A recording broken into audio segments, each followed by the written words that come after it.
오래전에 있었던 일입니다. 중국이 개방할 당시인데요. 그래서 어떤 한국인 사업가가 중국에 들어가서 사업을 하게 되었습니다. 이제 아무래도 집안에 일을 시킬 사람이 필요했는데 아무래도 이제 조선족이 좋겠지요. 왜냐하면 한국말을 서로 교통할 수 있으니까 말이죠. 그래서 주방을 그 조선족 아주머니에게 부탁을 드렸습니다. 근데 하루는 집에 들어왔는데 깜짝 놀랐습니다. 이 조선족 아주머니께서 무엇을 하고 계셨냐면 가스 호스에다가 이 촛불을 갖다 대고 있었던 것이었습니다. 이 사장님이 깜짝 놀라가지고 그 조선족 부인에게 손에 들려 있었던 그 촛불을 빼앗았습니다. 그리고 물어보았습니다. 자초지종을 물어보았습니다.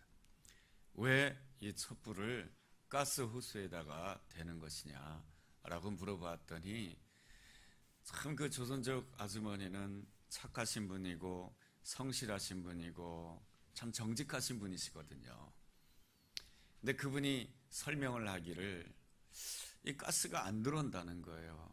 그래서 이 가스가 혹시 새지 않았나 해서 그 센 부분에다가 이 촛농을 떨어뜨리려고 했던 것입니다. 그러니까 촛물을 이제 떨어뜨리게 되면은 이 촛물로 호수의 빵꾸난 부분을 갖다가 이렇게 때울 수 있다라고 이렇게 생각을 했었던 것이죠. 의도는 너무너무 선했죠. 그렇지만은 그 가스 호수에다가 이 촛불을 갖다 대는 것이 얼마나 위험하다라고 하는 것을 우리가 알고 있습니다. 그 조선족 아주머니는 너무나도 착하신 분이고 정직하신 분이고 그리고 성실하게 일하시는 분이었지만 정말로 이 주방을 관리하시는 분으로서 정말로 알아야 될 것을 알지 못하고 그만 이 촛불을 이 가스 호스에 촛농을 떨어뜨려서 그 구멍을 메우겠다라고 하는 그 발상으로 이렇게 갖다 대는 그 순간 모든 것이 이렇게 한순간에 폭발하게 되고 한순간에 날아가게 되는 그런 의를 범할 수가 있는 것이죠. 이 세상에는 우리가 굳이 알지 않아도 될 것들이 굉장히 많이 있습니다. 그렇지만은 또한 이 세상에는 우리가 이 세상을 살아가면서 꼭 알아야 될 것들이 있는 것이죠. 주방에서 일하시는 분들은 이 가스를 어떻게 다뤄야 될지 잘 알아야 되는 것이고 이 자동차를 운전하시는 분은 이 자동차에 대해서 꼭 알아야 될 것이 있습니다. 이 알아야 될 그 어떤 특기사항을 알고 운전을 해야 제대로 운전할 수가 있고 그리고 목적지까지 제대로 갈 수가 있는 것이죠. 그러한 점에 있어서 꼭 알아야 될 것은 알아야 된다라고 하는 것이죠. 우리 그리스도인은 무엇을 알아야 되겠습니까?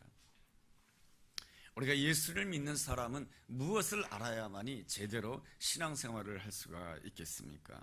그 해답은 오늘 본문 3절에 나와 있습니다. 3절에 이런 말씀이 있습니다.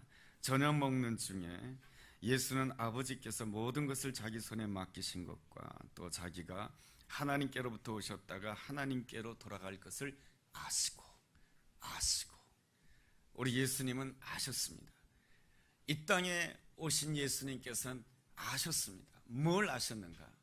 자신이 하나님께로부터 왔다는 것을 아시고 자신이 하나님께로 돌아가야 될 존재라고 하는 것을 아시고 그리고 자신은 하나님을 위하는 존재라고 하는 것을 우리 예수님께서는 아셨다라고 하는 것입니다.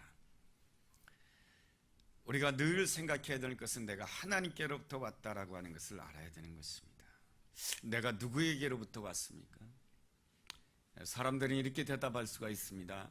나는 나의 부모에게로부터 왔습니다. 나는 우연히 이 땅에 왔습니다. 이렇게 생각할 수가 있겠지만 성경적으로 본다라고 한다면 정확한 대답이라고 할 수가 없을 것입니다.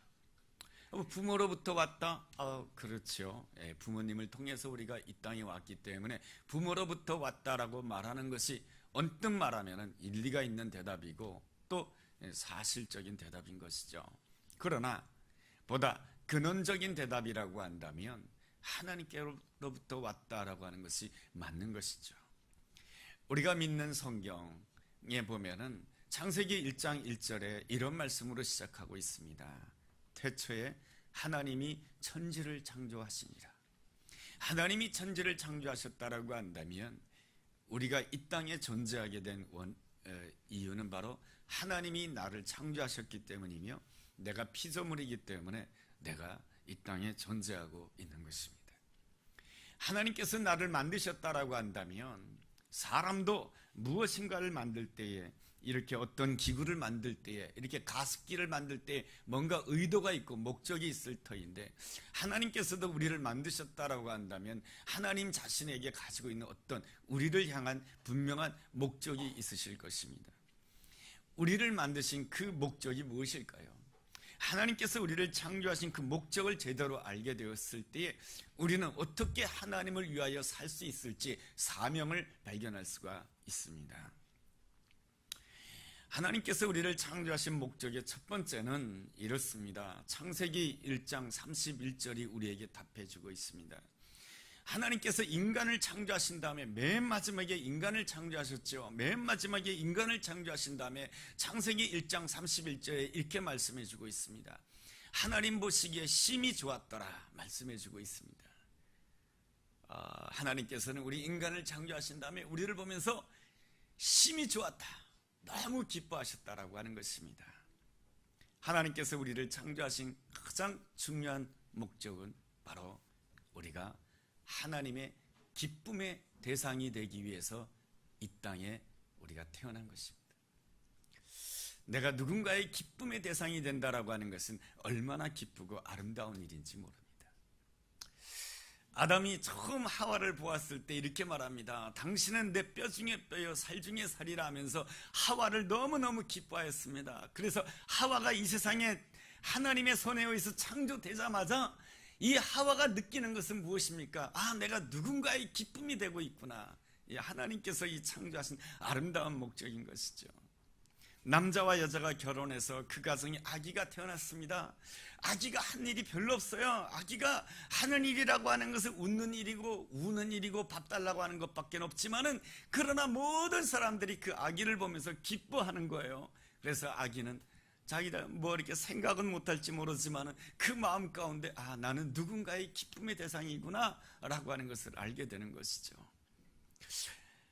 누군가의 기쁨의 대상이 된다라고 하는 것, 서로가 서로를 향해서 기쁨의 대상이 된다라고 하는 것은 우리에게 얼마나 큰 기쁨과 행복감을 주는지 모릅니다. 하나님께서 우리를 창조하신 첫 번째 목적은 바로 하나님의 기쁨이 되기 위한 것이며 한 걸음 더 나아가서 나와 함께 살아가는 사람들의 기쁨의 대상이 되도록 하기 위한 것입니다. 하나님께서 우리를 창조하신 두 번째 목적은 바로 창세기 22장 19절에 나와 있습니다. 창세기 2장 19절을 보면 이런 말씀이 있습니다. 여호와 하나님이 흙으로 각종 들짐승과 공중의 각종 새를 지으시고 아담이 무엇이라고 부르나 보시려고 그것들을 그에게로 이끌어 가시니 아담이 그 생물을 부르는 것이 그 이름이 되었더라. 하나님께서 이 아담을 창조하신 다음에 그 아담에게 주신 아름다운 일이 있는데 그것이 뭐냐면은 자기 앞에 있는 모든 생물들을 향하여서 이름을 짓는 것이었습니다. 이름을 짓는다라고 하는 것은 무엇입니까? 생각한다라고 하는 것이며, 이름을 짓는다라고 하는 것은 해석한다라고 하는 것이며, 이름을 짓는다라고 하는 것은 수용한다라고 하는 그러한 의미를 가지고 있습니다. 우리가 수용할 때에 잘 수용하는 것이 필요한 것이죠. 우리는 이 잘 수용해야 건강한 사람이 될 수가 있습니다. 하나님께서 우리를 창조하셨을 때 무엇으로 창조하셨습니까? 흙으로 창조하셨습니다. 이 아담의 어원은 아다마에서 왔습니다. 아다마의 뜻은 흙이라고 하는 뜻이죠. 이 흙의 특징이 무엇입니까? 수용한다라는 것입니다. 오늘 눈이 오면은 이 흙이 이 눈을 수용합니다. 아, 나 눈 싫어 하고 눈은 싫어, 난 눈 수용하지 않을래, 그렇게 못해요. 예, 눈을 싹 수용하고, 또 겨울이 지나고 봄비가 오면 봄비를 수용하고, 여름이 오면은 막 쏟아지는 뭡니까? 이 소낙비를 수용하죠. 때로는 뜨거운 태양을 수용합니다. 우리는 어떠한 존재이냐? 생각하는 존재이고 해석하는 존재이고 수용하는 존재입니다. 우리가 어떻게 수용하느냐라고 하는 것은 대단히 중요한 것입니다. 하나님을 믿는 믿음으로 수용한다라고 한다면 이 수용하는 것이 달라지게 되는 거예요. 우리 앞에 내가 생각지 못했던 순간에 환난이 찾아올 수가 있습니다. 그 환난을 수용해야 되는 것입니다. 그 환난을 수용하지 못하겠다라고 생각되면, 아, 내가 이 환난을 수용하기가 너무 힘들어 라고 했을 때에 사람의 생각 속에 무엇이 들어옵니까? 나 정신줄을 놓고 싶어. 나 지금 수용하기가, 지금 나에게 닥쳐오는 고난과 이 어려움을 너무 수용하기가 힘들어. 그래서 나 정신줄 놓고 싶어. 그렇게 생각하다가 정신줄을 딱 놓는 순간에 정신질환으로 들어갑니다. 우리가 하나님을 믿는 믿음으로 수용한다라고 한다면, 오늘 지금 당장 환난이지만 이 환난은 하나님께서 장차 예비해 놓으신 그 놀라운 영광을 위해서 하나님께서 나를 위해서 잠시 연단하신 것인 줄로 믿습니다. 믿음으로 수용하게 되었을 때 우리는 그 환난을 온전히 수용할 수가 있고, 그 환난이 오히려 축복이 되고, 오히려 그 환난이 바로 나의 삶 가운데 좋은 약이 된다라고 하는 것입니다.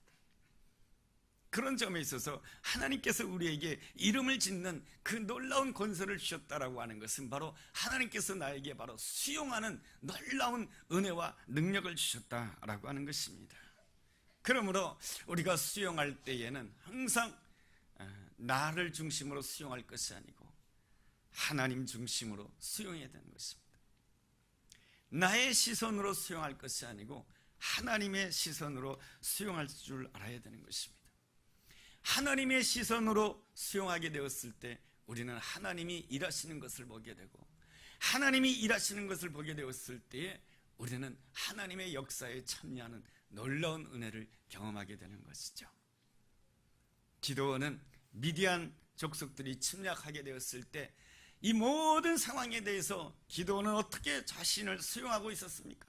나는 작은 자이며 나는 보잘것없는 자이며 나는 생존을 위해서 몸부림쳐야 된다라고 하는 인생으로 살았던 것입니다. 그래서 숨어서 미를 타작하고 있는 인생이 바로 기드온의 인생이었던 것이죠. 그러나 그에게 하나님의 은혜가 임하게 되었을 때, 모든 것을 하나님의 시선으로 보게 되었을 때에 나는 하나님이 나와 함께 하신다라고 한다면 능히 저 미디안을 이길 수 있다라고 하는 믿음을 가지고 나가게 되었을 때, 그의 따르는 군사는 300명밖에 없었지만 미디안 군사 13만 2천 명을 물리치고 미디안을 물리치고 이스라엘을 구원하는 놀라운 역사를 감당하게 되는 것입니다. 이것이 바로 나의 시선을 내려놓고 하나님의 시선으로 모든 것을 수용했을 때 나타나는 놀라운 일인 것이죠. 하나님의 시선으로 볼 때에 우리는 하나님의 일에 참여하는 자가 되고, 하나님의 일이 나의 삶 가운데 역사하게 되었을 때는 나의 시선으로 나의 일을 하면은 내가 할 수 있는 만큼 하는 자가 되지만은, 하나님의 시선으로 하나님의 일에 참여하게 된다라고 한다면 우리는 하나님만큼의 놀라운 은혜를 체험하게 될 줄로 믿습니다. 내 생각만큼, 내 능력만큼 살아가는 것보다 우리가 하나님의 은혜만큼 누리면서 산다고 하는 것이 얼마나 큰 은혜요 축복인지 모릅니다. 하나님께서는 그래서 우리에게 이름을 짓는 놀라운 능력을 주신 것이죠.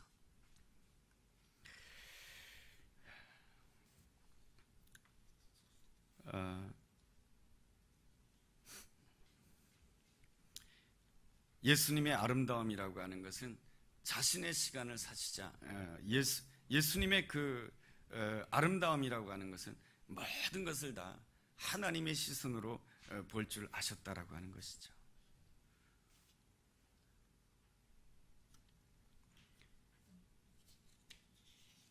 제가 설교를 뛰어넘었네요. 설교를 하다가 원고를 한 장을 더 넘겼어요. 그래서 지금 제 머리가 혼돈 가운데 와 있어요.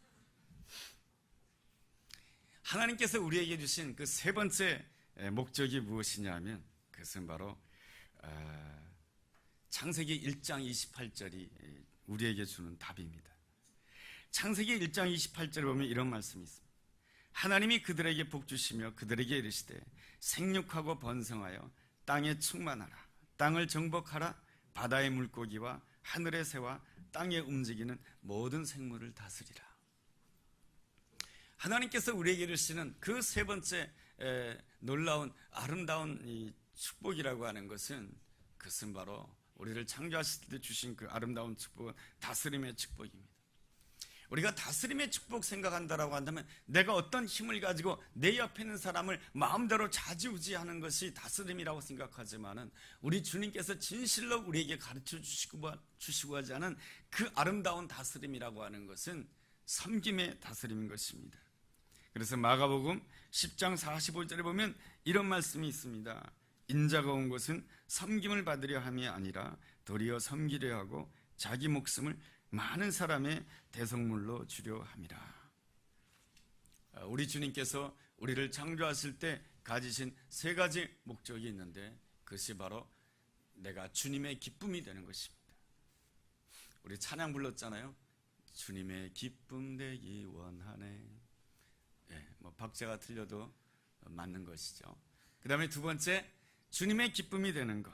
그리고 또 한 가지는 하나님의 시선으로 이름을 짓는 것. 그리고 세 번째, 하나님이 우리에게 주시는 아름다운 그 목적은, 우리를 창조하신 목적은 우리로 하여금 하나님의 뜻에 따라 섬김으로 다스리는 것입니다. 이렇게 이 세 가지의 목적을 늘 생각하게 되었을 때에 우리는 모든 것을 바라볼 때에 하나님의 시간을 살 수 있는 사람이 되는 것입니다. 이 모든 이 세 가지 목적을 성취하기 위해서는 내 힘으로 되지 않습니다. 하나님이 우리와 함께 하실 때에 가능한 것이죠. 그래서 하나님이 함께 하신다라고 하는 것은 내가 하나님의 시간을 사는 것이죠. 우리에게 주어진 현재라고 하는 것이 있습니다. 우리가 이 현재를 살 때에 나의 현재로 살면 어떻습니까? 내가 원하고 내가 기대하는 것들이 잘 되면은 어떤 사람이 됩니까? 나의 의의를 높이고 나의 자랑을 높이는 사람이 됩니다. 그런데 말이죠, 이 현재를 하나님의 시간으로 살 줄 아는 사람이 된다라고 한다면 하나님의 역사를 생각하게 되고 하나님의 의의를 높이고 하나님의 뜻을 이루는 아름다운 삶이 되는 것입니다. 우리 예수님이 아신 것이 또 하나 있어요. 여러분 13장 1절에 보면은 아시고라고 하는 표현이 또 나와요. 13장 1절에 이러한 말씀이 있습니다. 유월절 전에 예수께서 자기가 세상을 떠나 아버지께로 돌아갔을 때가 이른 줄을 아시고, 여러분 1절에도 아시고가 나오고 3절에도 아시고라고 하는 표현이 나옵니다. 주님께서는 이 3절을 통해서도 하나님께서 내가 하나님께로부터 왔습니다. 내가 하나님께로부터 돌아가야 됩니다. 나는 하나님을 위해서 살아야 되는 존재다라고 하는 그 사실을 아셨고, 또한 13장 1절에도 무엇을 아셨는가? 6월절을 바라보시며 이때가 바로 하나님의 때이군요 라고 하는 것을 아셨던 것입니다. 6월절을 바라보면서 내가 바로 6월절 어린 양으로서 모든 인류를 위하여 십자가에 죽어야 될 때라고 하는 것을 아셨던 것입니다. 내가 바로 이때를 위하여서 이 땅에서, 하늘에서 이 땅에 왔군요. 내가 이때를 위하여서 내가 33년 동안 살았군요. 내가 이때를 위하여서 내가 지금 있는 것이군요. 이것이 바로 하나님의 시간을 사는 사람의 아름다운 모습이다라고 할 수 있을 것입니다. 우리가 진실로 하나님과 동행한다라고 하는 것은 하나님의 시간으로 살 줄 알아야 된다라고 하는 것입니다. 모세의 나이가 40세가 되었을 때에 궁궐에서 광야로 쫓겨나게 됩니다. 이 모세의 입장에서는 왜 내가 이러한 고통을 받아야 되죠? 라고 했을 때 하나님께서 모세에게 뭐라고 대답해 주시겠습니까? 내가 너에게 광야를 준 것이 아니야. 너의 교만 때문에, 하나님을 앞세우지 않고 네가 앞섰기 때문에 너에게 광야가 주어진 거야. 그러나 나는 너를 포기하지 않았어. 그러나 내가 너와 함께 할 거야. 이때는 바로 너를 위한 연단의 때야. 이때는 바로 너가 진짜로 하나님의 사람이 되기 위한 때야. 너의 이 광야의 이때는 정말로 이스라엘 지도자가 되기 위한 때야. 너 이 광야에서 양치기를 하고 목자로서 생활하는 것은 진정한 이스라엘의 목자가 되기 위한 때야. 이것이 바로 하나님께서 이 모세에게 주신 아름다운 메시지인 것이죠. 모세의 나이 80세가 되었을 때 이제는 너무나도 나이가 들어서 인생을 정리해야 될 때가 된 것 같아요. 그런데 하나님께서는 이 모세에게 말할 수 없는 무거운 짐을 주게 됩니다. 그 무거운 짐이 무엇입니까? 그 애굽 땅에 갇혀 있었던 그 이스라엘 백성들을 건져내어서 하나님께서 준비해 놓으신 그 적과 꿀 흐르는 땅으로 인도하라고 하십니다. 이것은 모세에게 너무너무 무거운 짐이었던 것입니다. 내가 누구간데 바로에게 가겠으며 내가 누구간데 이스라엘 백성들을 구원해내서 저 하나님께서 준비했다라고 하는 적과 꿀 흐르는 땅으로 인도해야 됩니까? 내가 누구간데 이러한 무거운 짐을 져야 됩니까? 라고 했을 때 하나님께서 그에게 주시는 응답은 무엇입니까? 바로 네가 이 날 때까지 40년 동안 광야에서 훈련을 받은 것은 바로 이때를 위함인 것이다. 지금 바로 네가 희생해야 될 때고 지금 네가 순종해야 될 때고 네가 지금 이스라엘 백성들을 이끌어야 될 때이다. 지금 내가 너를 필요로 하는 때이다. 이것이 바로 하나님의 시간에 대해서 하나님이 모세에게 주시는 말씀인 것이죠. 에스더라고 하는 참 아리따고 젊은 여인이 있습니다.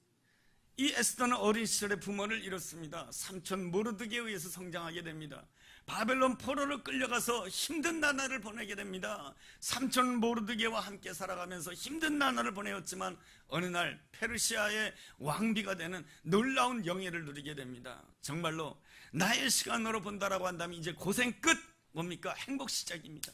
그런데 하나님께서는 그때 이 에스더에게 찾아와 주셔서 네가 이렇게 왕비가 된 것은 이때를 위함이 아니냐, 저 이스라엘 백성들에게 고통을 주고 이스라엘 백성들을 멸망시키려고 하는 하만 장군의 손에서 구원해내려고 하는 이때가 바로 네가 왕비가 된 것이 바로 이때를 위함이 아니냐 했을 때에 이 에스더는 하나님의 때 하나님의 시간을 받아들이고 죽으면 죽으리다라고 하고 말씀에 순종하게 됩니다. 그랬을 때에 이 여인이 무엇이 됩니까? 주님의 기쁨이 되는 아름다운 사람이 된 것이죠.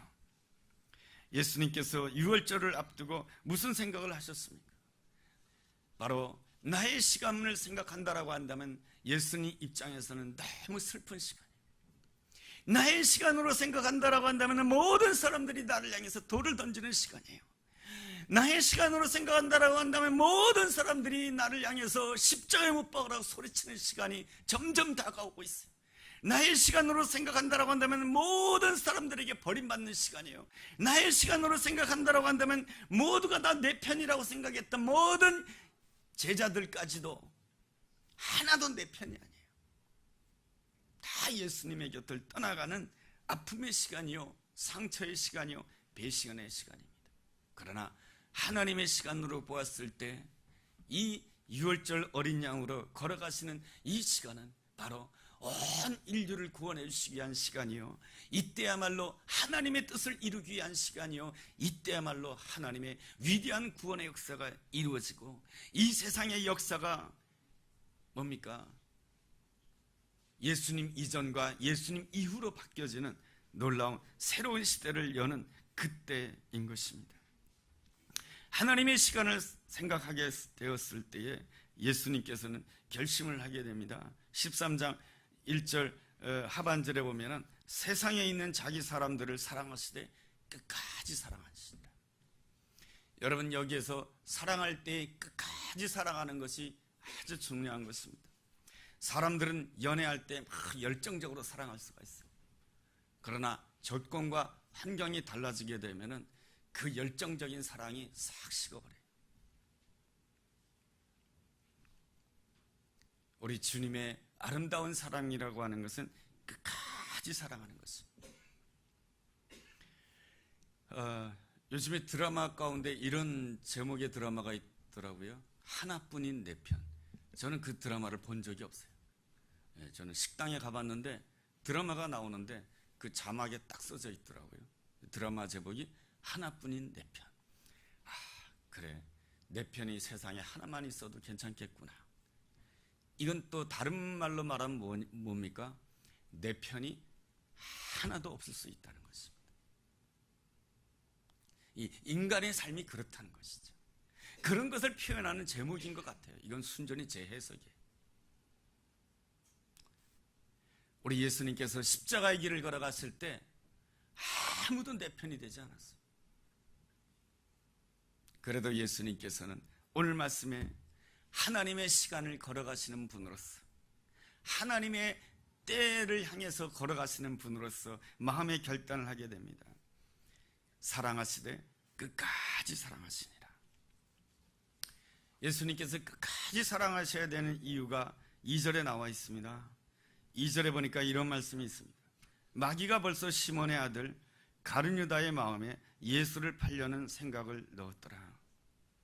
이 가룟유다의 마음에 벌써 예수를 팔려는 생각을 마귀가 넣었다라고 말씀해주고 있습니다. 다시 말하면 이 가룟유다의 마음의 그릇 안에 벌써 마귀가 들어와 있다라고 하는 것입니다. 마귀가 들어올 수밖에 없는 이 가룟유다의 마음은 어떠한 마음입니까? 모든 것을 자기 시선으로 보고 자기 판단과 자기 기준으로 모든 것을 바라봤기 때문에 그런 것입니다. 그러기에 그는 예수님을 팔 수밖에 없는 것이죠. 자기 판단과 자기 중심을 가지게 되면 예수님을 배제하게 됩니다. 그러한 모습은 수제자 베드로도 똑같아요. 예수님께서 예수님의 길을 가시려고 하실 때에 제자 베드로가 마태복음 16장에 보면 이렇게 말씀해 주고 있습니다. 주여 그리마옵소서. 그랬을 때 예수님께서 뭐라고 말씀하십니까? 사단아 물러가라. 지금 그렇게 하고 있는 것은 네 속에서 사단이 역사하고 있는 것이다. 이거는 이 베드로를 막 조롱하기 위해서 하신 말씀이 아니에요. 여러분 요한복음 13장 2절에도 이렇게 말씀해 주지 않아요. 여러분 2절 보면 마귀가 벌써 시몬의 아들 가룟유다의 마음에 예수를 팔려는 생각을 넣었더라. 이렇게 말씀해 주고 있어요. 이렇게 표현하지 않아요. 가룟유다가 예수님을 팔았더라. 이렇게 표현하지 않아요. 가룟유다가 예수님을 팔려고 하는 생각을 가졌더라. 이렇게 표현하지 않아요. 마귀가 그러한 생각을 넣어줬다라고 표현해요. 이게 무슨 뜻입니까? 아직도 주님께서는 이 가룟유다에 대해서 포기하지 않았다라고 하는 것입니다. 지금 잠시 잠깐 마귀에게 속아서 이러한 생각을 가지고 있다라고 하는 것입니다. 그러니 마귀가 떠나간다라고 한다면 이 가룟유다가 회복될 것이다라고 하는 것이 예수님이 끝까지 사랑하는 마음인 것이에요. 그래서 예수님이 가시는 그 길에 대해서 이 수제자 베드로가 주여 그리마옵소서 했을 때에 예수님께서는 사단아 물러가라고 하는 것은 베드로야 물러가라, 시몬아 물러가라 그렇게 하지 않으셨어요. 사단아 물러가라고 했습니다. 너의 마음 가운데 있는 그 사단이 떠나기를 원한다라고 하는 것이 예수님의 말씀인 거예요. 이것이 바로 예수님이 끝까지 사랑하는 아름다운 모습인 것이죠. 그러나 이 수제자 베드로가 여전히 자기 시선, 자기 중심의 판단을 포기하지 않습니다. 그래서 마태복음 26장에 가면은 이러한 모습이 나오죠. 예수님께서 대제사장의 종들에 의해서 붙잡혀 가시려고 하실 때에 이 베드로가 칼을 꺼내가지고 이 대제사장의 말고의 귀를 쳐내립니다. 우리가 이 말씀을 언뜻 읽으면은 이 베드로가 그냥 놀랍게 용감하게 나서서 예수님을 보호해 주시는구나 그렇게 생각할 수가 있겠지만 실제로는 그렇지 않아요. 영적으로 본다라고 한다면 이 베드로가 마음속에 있는 이 칼을 꺼내가지고 예수님을 베어낸 거예요. 예수님은 지금 내가 원하는 길로 가고 있지 않습니다. 예수님은 지금 내가 바라는 길로 가고 있지 않습니다. 내가 원하고 내가 바라는 길은 예수님께서 수많은 사람들을 모아서 로마 병정들을 퇴치하고 이 땅에 이스라엘의 왕으로 서는 것이 바로 내가 기대하고 내가 원하는 것이며, 예수님이 이스라엘의 왕이 되었을 때 내가 예수님 우편에 앉는 것이고 내가 예수님 좌편에 앉는 것이며 내가 권세를 누리는 것이며 부귀와 영화를 누리는 것이 내가 원하는 것입니다. 그런데 예수님이 십자가의 길을 가다니요 죽음의 길을 가다니요 있을 수 없는 일입니다 하면서 그것을 마음의 칼을 꺼내가지고 예수님을 베어버리는 거예요. 예수님을 판단해버리는 거예요. 예수님을 마음속에서 지워버리는 거예요. 우리는 자주자주 마음속에 칼을 꺼냅니다. 제가 목사잖아요. 그런데도 제 마음 안에는 칼이 있어요. 어떤 칼이 있는지 압니까? 여러분 용서하시고 들으시기 바랍니다. 저러고도 신앙이니까. 또 용서하시고 들으세요. 저렇게 기도하지 않고 어떻게 신앙생활할 수 있을까? 지금 제가 뭡니까? 제 마음속에 있는 칼을 꺼내가지고 베어버리는 거예요.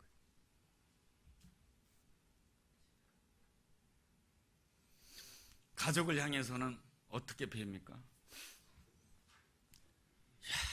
저것도 형제인가? 저런 행동하면서도 형제라고 할 수 있는가? 마음에 칼을 꺼내가지고 베어버려요.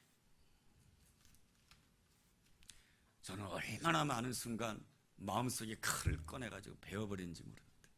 내 마음속에서 지워버리려고 해요. 여러분, 우리가 제일 쉬운 것이요, 내 마음에 들지 않는 구석을 보았을 때 내 마음속에 칼을 꺼내가지고 베어버리는 것입니다. 어떻게 베어버립니까?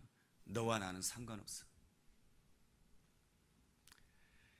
우리 예수님께서 십자가의 길을 걸어가실 때 그 제자들을 보면서 인간적인 입장이라고 한다면 얼마나 주님도 마음속에 칼을 꺼내가지고 베어버리고 싶었겠습니까?